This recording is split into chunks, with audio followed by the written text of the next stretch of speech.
Morning, Divisions 1 and 2. We're doing our sixth and final figure of speech today before we get into our final project for Unit 3, which is figurative language. And of course, we're going to save the best for last. We are working on puns.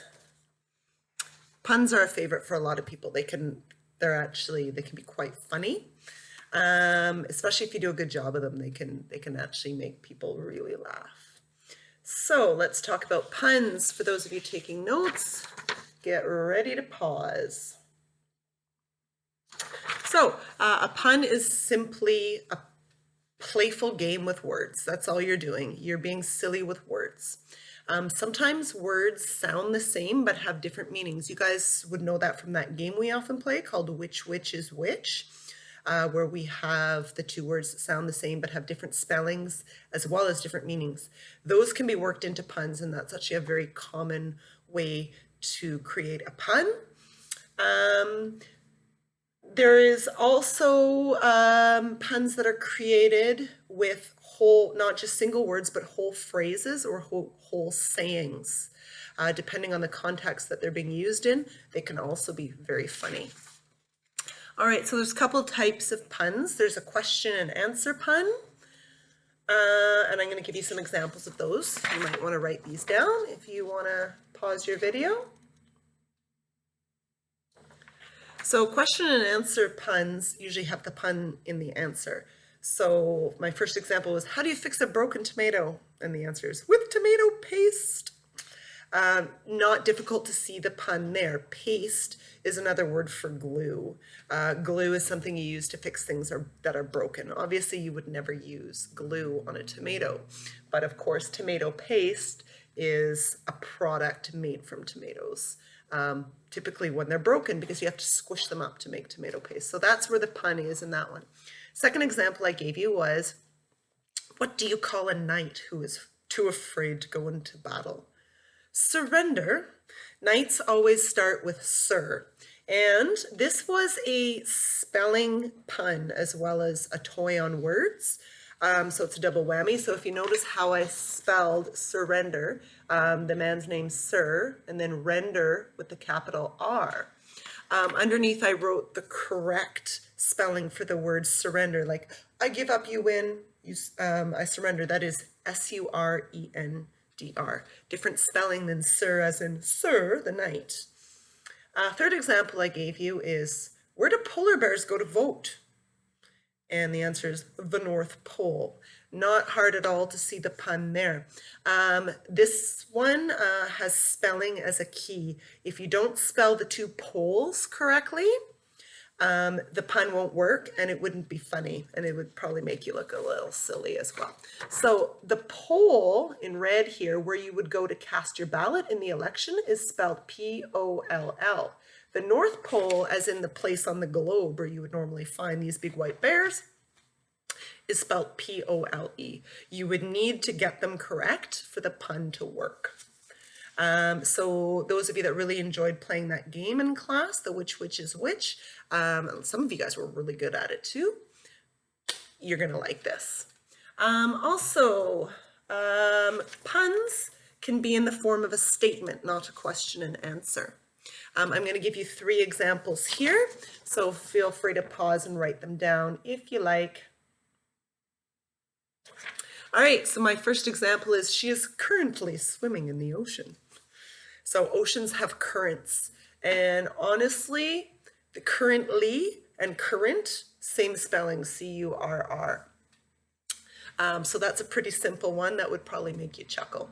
Second one, in science class, I was struggling to understand how lightning worked, and then it struck me. So lightning, of course, will strike objects or people, and this expression, or a phrase, as you will, it struck me, is something that people use to explain the concept of an idea popping into their head or finally understanding something quite quickly. Third example I gave was, reading on the beach in summertime makes you well read. Came up with that one yesterday because it was so hot. I was actually suntanning in my yard, and I overdid it. My body got red, especially my back. I'm burned. But the expression to be well read is an expression we would use to describe a person that has read a lot of different material and thus is a knowledgeable person. This is an expression that you may not have heard very often, but we do use this expression well read for somebody who has a lot of reading background.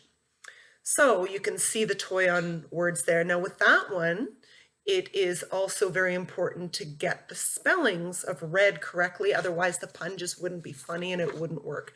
Red as in the color, if you get sunburned, is R-E-D. Red as in the past tense of to read, like reading a book, is R-E-A-D. You would need to get the spelling accurate for that pun to be funny. All right. Assignment number 6, you're going to have 2 choices, and because puns are a favorite for a lot of us, I'm going to encourage you guys to have fun with this. Those of you that finished assignment number 5 with the idioms, the creative piece, they were excellent, and most of them made me laugh. Well done. So you're going to have another opportunity to be funny here. All right, so if you want to pause, you can write down your 2 options, and then I'll explain them. All right, so option number 1, or A, pardon me, so we're not too confused. You're going to create 3 question and answer puns, but make sure that you really take care of your spelling and grammar. I want you to try and have the play on words to do with the spelling and grammar. So think of our which is which game, how you've got 2 words that sound the same but have different spellings and meanings. Try and work those in. Also, it doesn't have to be a single word. It could be a phrase or statement like to be well read. Option B is using statement puns. So these are not the question and answers. They're statements like she is currently swimming in the ocean. You're going to make a meme. I know you guys like memes. A meme-like visual representation of the pun. So 3 of them in total. I know there's a lot of artists in here and you guys really like a lot of you really like your artwork. Have fun with this. If you're not an artist, drawing isn't for you, or you just don't like drawing, if you want to use technology, let's make good use of this time. We're sitting in front of computers.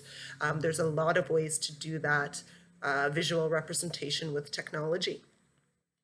If you don't want to do one or the other, you can do a combination. You could do 2 from option A and 1 from option B, or vice versa, 2 from option B, 1 from option A. But I want you to come up with 3 puns in total.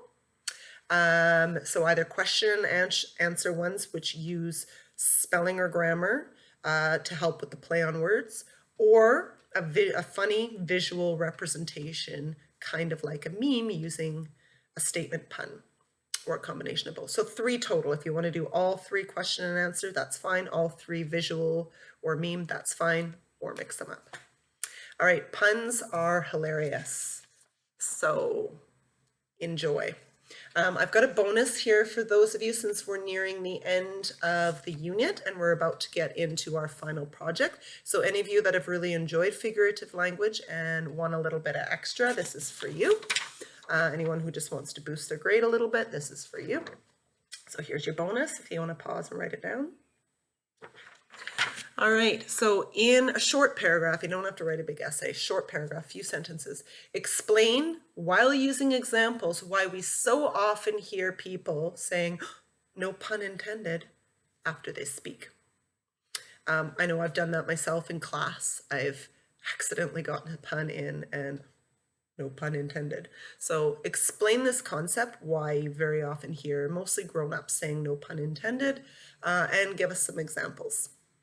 You got a week to do this. And just a reminder, assignment number 5 was a little bit longer, a little bit harder than you usually get, even though it was more fun. I have only got a few of them back, so please do your best to get those in. Thank you.